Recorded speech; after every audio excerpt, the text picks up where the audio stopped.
Bonjour à tous, après notre prise en main, le moment est venu de passer au test du Sony Xperia Z1 Compact. Et pour démarrer cette vidéo, j'ai souhaité mettre en évidence l'étanchéité du terminal, en espérant bien sûr que cette expérience ne finisse pas de façon tragique.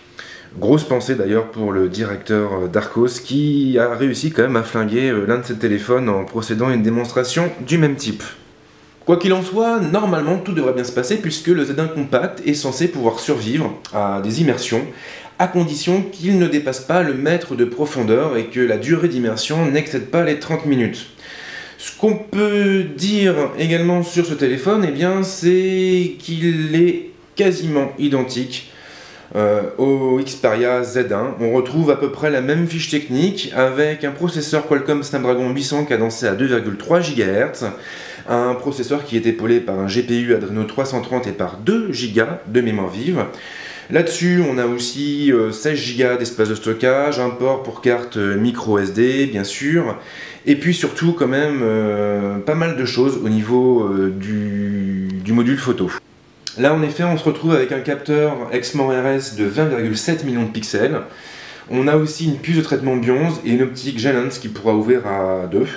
Et en gros, on se retrouve finalement avec des spécifications techniques qui sont similaires à celles des compacts numériques de la firme.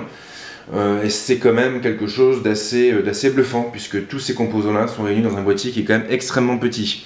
Alors la grosse différence avec le Z1, c'est déjà l'écran, puisque l'écran du compact ne dépasse pas les 4,3 pouces pour une définition de type HD 720p. Et puis on a la batterie aussi qui se limite à 2300 mAh. Cela dit, vu la différence de taille au niveau de l'écran, vu la différence de définition, en fait on s'y retrouve plutôt bien. Et le Z1 Compact est extrêmement autonome. C'est même d'ailleurs le téléphone le plus autonome que j'ai eu entre les mains. On peut aussi ajouter que le Z1 Compact se décline en 4 coloris. On peut le trouver en noir ou en blanc, mais également en rose et en jaune. Si vous avez vu ma vidéo précédente, vous devez savoir que j'ai eu l'occasion de tester le modèle rose auparavant. Et là, eh bien, comme vous pouvez le voir à l'écran, il s'agit du modèle jaune. Et il faut bien l'avouer, c'est un très très joli jaune. Voilà, donc maintenant que tout est clair dans votre esprit, et dans le mien en l'occurrence, eh bien on peut passer au vif du sujet et nous pencher maintenant sur la surcouche mise au point par Sony. Alors, cette vidéo ne sera pas exhaustive, parce que sinon on va y passer un peu des plombes, mais elle s'arrêtera tout de même sur les particularités les plus intéressantes de l'écosystème de Sony. Et c'est vrai que là-dessus, le constructeur a plutôt bien fait les choses, et on a quelques particularités intéressantes qu'on retrouvait déjà dans le Z1, mais qui permettent au terminal de faire la différence et de se distinguer de ses concurrents. Alors l'écran de verrouillage, pour commencer, il est relativement similaire à tout ce qu'on trouve sur Android. En gros, en haut de l'écran, nous aurons une zone dédiée aux widgets, les widgets qui seront évidemment personnalisables par l'utilisateur. Donc on va pouvoir ajouter facilement de nouveaux widgets pour mettre en avant par exemple notre calendrier, et pour y accéder sans avoir besoin de déverrouiller le terminal, ce qui peut s'avérer quand même très pratique au quotidien.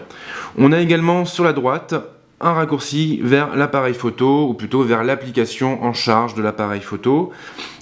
C'est une façon d'y accéder qui est assez intéressante. Maintenant, il faut quand même savoir que nous aurons aussi la possibilité de lancer l'application en maintenant enfoncé le déclencheur qui se trouve sur la tranche droite de l'appareil.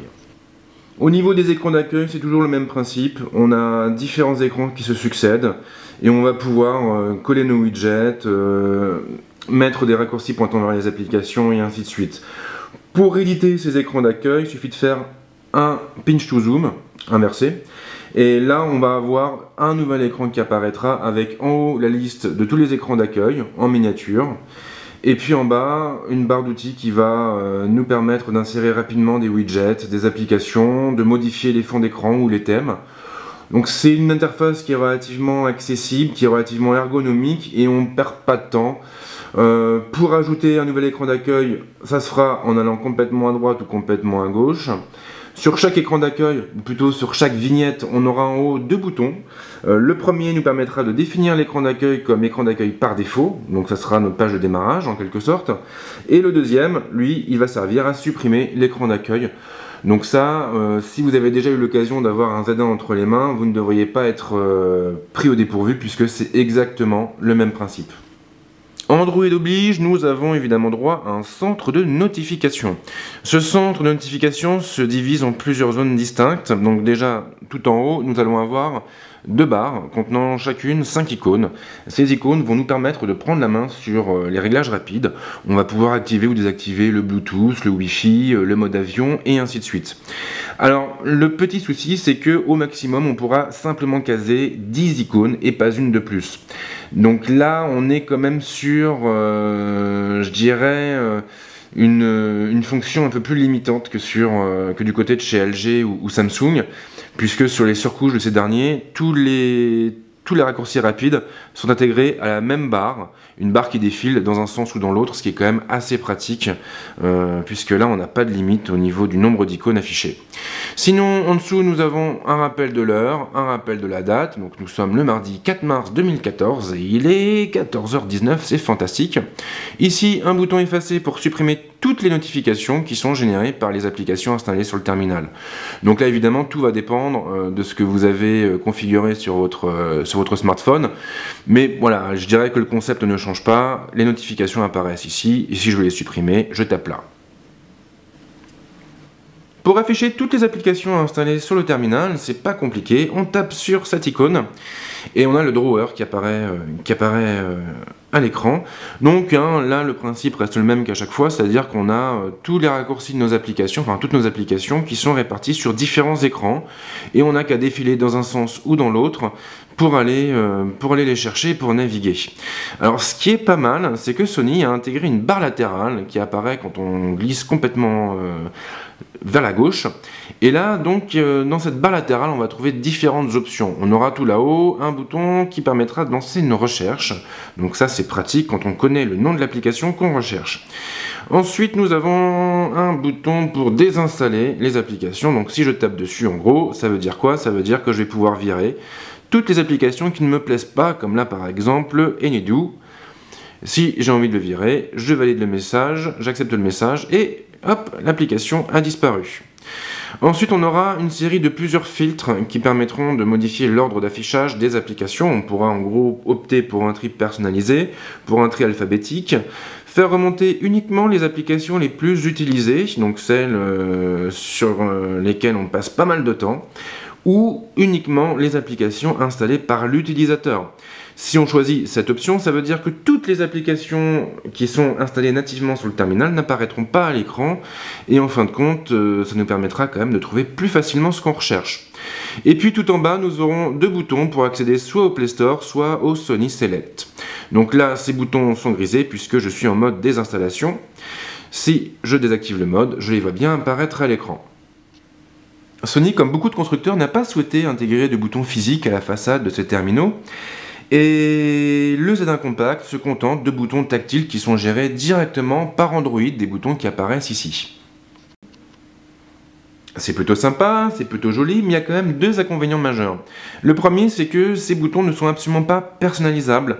Contrairement à ce qu'on trouve sur le LG G2, on ne pourra donc pas changer leur ordre, on ne pourra pas rajouter de nouveaux boutons, on ne pourra pas en supprimer.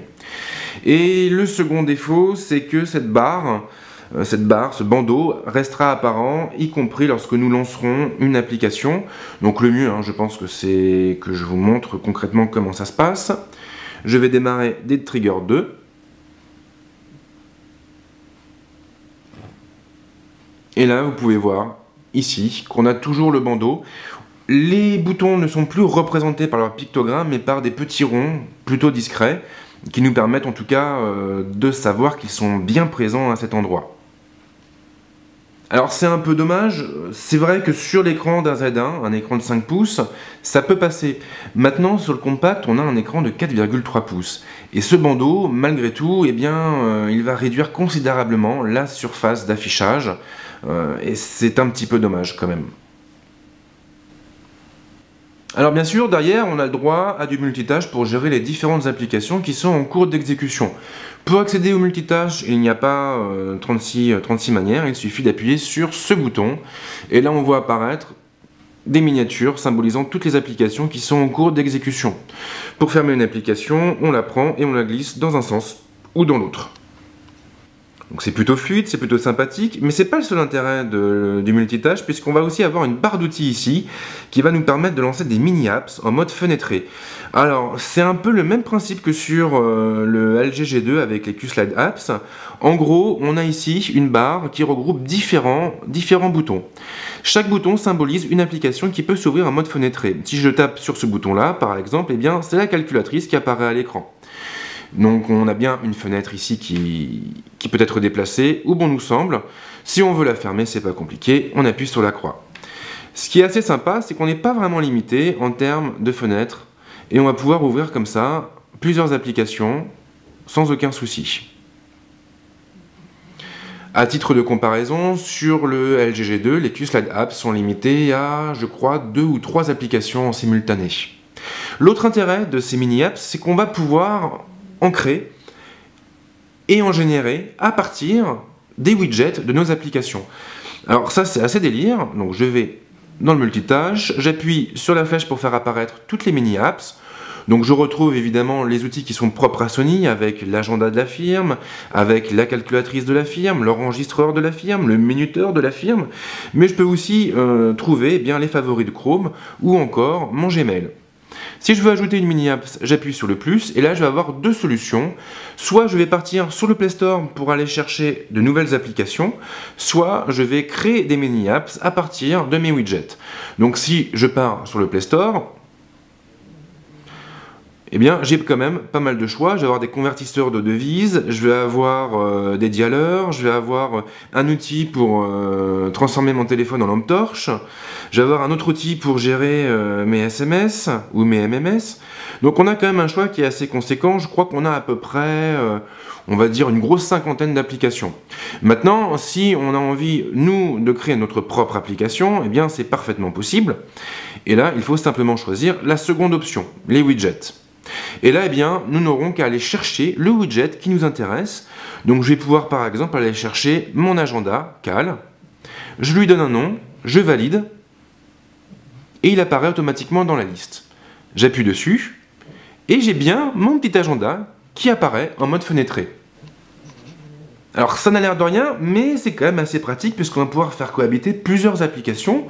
On pourra très bien décider d'avoir dans un coin de l'écran Google Maps avec le calcul d'un itinéraire quelconque et dans un second coin de l'écran notre agenda avec l'adresse d'un rendez-vous, d'une conférence relative au plan qu'on est en train de générer, qu'on est en train de consulter. Donc c'est quand même assez sympa.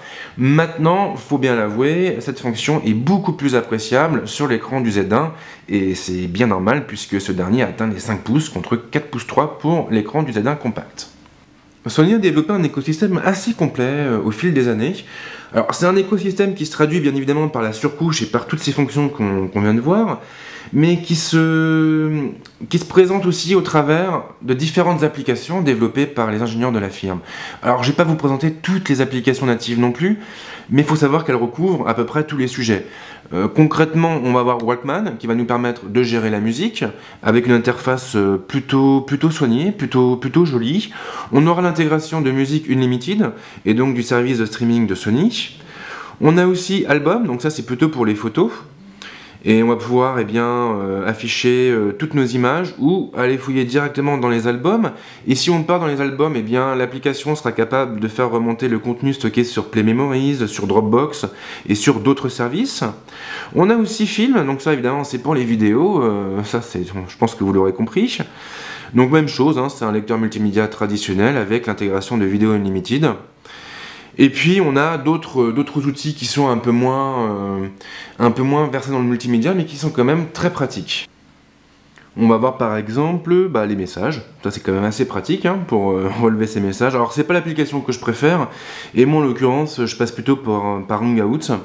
On a aussi un client mail, donc là encore moi je suis plutôt Gmail, mais c'est quand même bien qu'on ait cette solution directement intégrée au téléphone. On va avoir tout ce qui touche aux alarmes, aux minuteurs, aux horloges, avec à chaque fois une interface qui est très soignée, qui est sobre, mais efficace. On aura quoi d'autre? On aura aussi un agenda, bien sûr. Alors là encore, je ne suis pas spécialement fan dans le sens où je le trouve un petit peu rigide et je préfère utiliser Cal, d'Enidou. Bon, après, c'est toujours pareil avec Android. L'avantage qu'on a, c'est qu'on On a des applications en veux-tu, en voilà, et pour chaque application native, on va en trouver une dizaine, développées par des développeurs indépendants ou même par des studios. Donc en fin de compte, on peut personnaliser notre téléphone comme bon nous semble. Et que dire d'autre? Alors Radio FM, ça c'est pour la radio évidemment. Trackid, c'est une espèce de Shazam qui pourrait identifier une musique en cours de lecture. Et puis après, on a les services de Google qui sont aussi préinstallés avec Google Music, Google Film, Google Livres, Google Kiosque, et ainsi de suite. Donc c'est vrai qu'on a beaucoup de choses et on a quelques outils qui font quand même la différence. Et je pense notamment à Social Live, qui est plutôt chouette et qui va en fait vous permettre de retrouver au sein d'une seule et même application toute votre activité, qu'elle soit sur Facebook ou autre. Et ça, c'est quand même assez fun. C'est quand même assez fun. Puisqu'en fait, on aura simplement qu'à prendre une photo, par exemple, comme ici. Et on pourra directement aller l'envoyer sur les réseaux. Donc ça, c'est cool. C'est une fonction que j'aime bien. Et l'autre fonction que j'aime bien... Alors là, évidemment, si je parle... Voilà. L'autre fonction que j'aime bien... Alors, je sais pas comment je vais la retrouver. Je pense que j'ai passé par l'album. C'est l'éditeur de photos en fait qui est vachement balèze et qui va très très loin. Donc si je passe en mode éditeur, hop, là j'arrive vraiment sur une application qui est super bien foutue. Donc d'entrée, on va pouvoir choisir des filtres un peu comme Instagram pour changer la tonalité de notre photo. On va pouvoir aussi ajouter une bordure si besoin est pour signer notre travail. On va pouvoir recadrer notre image. Alors là, c'est quand même assez fun puisqu'on a des outils pour la redresser notamment.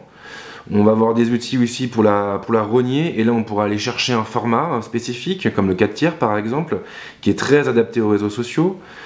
On va avoir un autre outil pour rotationner la photo. Bon, ça c'est toujours des options que l'on retrouve un peu partout. On a un outil miroir aussi. Et puis surtout, on a des outils avancés pour jouer avec la colorimétrie par exemple. Pour jouer aussi avec l'expo. Donc là, on va pouvoir passer en surex. On va pouvoir s'amuser avec le contraste. Voilà, pour intensifier un petit peu nos clichés. On va pouvoir augmenter les ombres, jouer avec les couleurs, jouer avec la netteté. On pourra même afficher la courbe. Et là, on aura bien plus de choix. Alors, on pourra vraiment personnaliser notre image comme bon nous semble. Et même chose, des outils pour gérer la teinte, la saturation. Enfin, il y a vraiment beaucoup de choses. Et c'est vrai que cet outil, il est quand même super bien fait. Je le trouve très ergonomique. Je le trouve très simple à prendre en main. Et en fin de compte, on n'a besoin que de quelques secondes pour éditer notre photo et pour l'envoyer après sur les réseaux sociaux. C'est vrai qu'on a des choses qui sont assez différentes hein, quand on voit les deux images. La première et la deuxième, ça n'a absolument rien à voir. Et puis, bien sûr, nous avons l'application dédiée à la photo.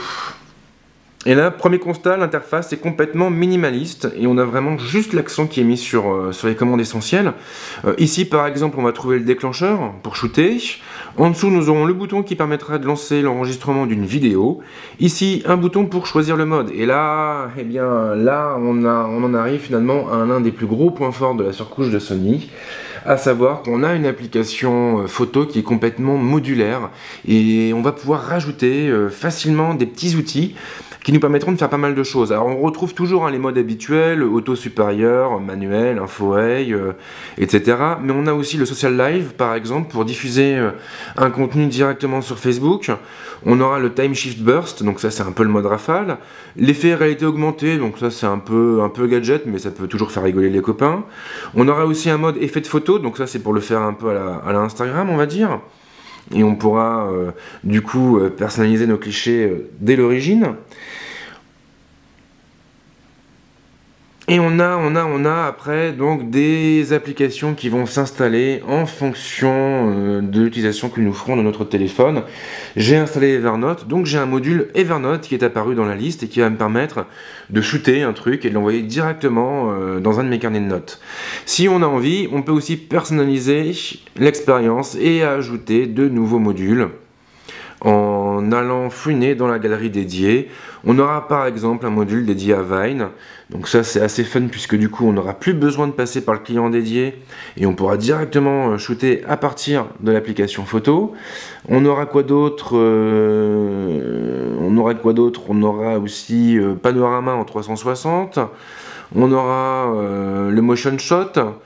Et puis pas mal de trucs que j'ai pas testé. On a le vintage aussi 8 mm, alors ça j'en ai entendu parler, j'ai pas encore eu l'occasion de me pencher dessus. Bon malheureusement c'est payant, c'est con. Mais en gros ça veut dire qu'on va pouvoir shooter un petit peu comme à l'époque de l'argentique, avec des effets assez sympas pour customiser nos images. Donc en gros on a vraiment un outil qui est complet et qui fait la richesse, de l'écosystème de Sony, et qui permet surtout à ces terminaux de se distinguer de leurs concurrents. Bon, voilà, faut pas se voiler la face, hein. Le Z1, le Z1 compact, le Z2 sont des photophones, hein, ce ne sont pas uniquement des smartphones, et donc c'est bien que Sony se soit concentré là-dessus. Donc voilà pour cette présentation globale. Maintenant, eh bien, il faut faire la conclusion. Alors concrètement, ça fait à peu près 2 semaines que j'utilise le compact au quotidien, et je suis super emballé. J'ai vraiment eu un gros coup de cœur pour ce téléphone. J'ai eu un gros coup de cœur parce qu'on retrouve l'écosystème de Sony, et c'est un écosystème que je trouve moi quand même très bien foutu. C'est un écosystème qui est cohérent, qui est complet, qui se suffit à lui-même, et qui permet en plus finalement à n'importe qui, au grand public, d'y trouver son compte. Donc déjà là on a quand même un bon point. Ensuite, l'autre avantage du compact, eh bien c'est son format. J'avais un peu peur de me retrouver face à un écran de 4 pouces 3 toute la journée. Surtout que ces derniers temps j'étais plutôt sur des diagonales de 5 pouces et plus, mais en fin de compte on s'y habitue assez vite, et c'est quand même, ça a quand même ses avantages. Le premier, c'est que le terminal peut être utilisé d'une seule main déjà, hein, ça c'est quand même important. On n'a pas besoin d'avoir les deux mains pour l'utiliser. Le second avantage, eh bien, c'est qu'en mode photo, en fin de compte, ça va être beaucoup plus simple de cadrer. On aura un téléphone qui va se glisser davantage dans la main, et en fin de compte, ce sera plus confortable qu'avec le Z1. Donc ça c'est quand même très positif. Après en termes de puissance, il n'y a rien à dire. On a un Snapdragon 800, on a 2 Go de mémoire vive, on a un GPU Adreno 330. Le Z1 compact est aussi puissant qu'un LG G2 ou qu'un Z1 ou même qu'un Galaxy Note 3, même si ce dernier a quand même 3 Go de mémoire vive. Donc on a un téléphone qui est petit, qui est compact, qui se fait oublier, qui est joli à regarder, qui est résistant, et en plus qui est super puissant. Donc pour moi, clairement, c'est un téléphone qui risque de faire beaucoup de tort à l'iPhone 5, enfin l'iPhone 5S plutôt.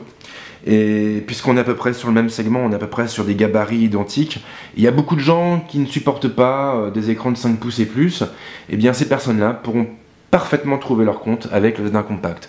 Donc vraiment gros coup de cœur, super téléphone. Si vous hésitez, franchement, vous pouvez y aller tête baissée, vous ne le regretterez pas. Si vous avez des questions, les commentaires sont là pour ça, faut pas hésiter. Alors pour les prochaines vidéos, je sais pas encore comment je vais m'organiser, mais il y a beaucoup de choses. J'avoue que j'ai pris un petit peu de retard, donc il y a la Smartwatch 2, toujours, à tester. Je vais aussi aller à la présentation de Meizu, qui présente le MX3 jeudi. Je vais aussi aller à une soirée organisée par Sony, une soirée de lancement pour le Z2, pour la tablette Z2, et aussi pour le bracelet connecté présenté par la firme lors du dernier CES. Donc en gros, il va y avoir beaucoup de vidéos à venir, donc n'hésitez surtout pas à vous abonner à ma chaîne YouTube pour ne pas les louper. Et moi je vous dis à très vite, ciao!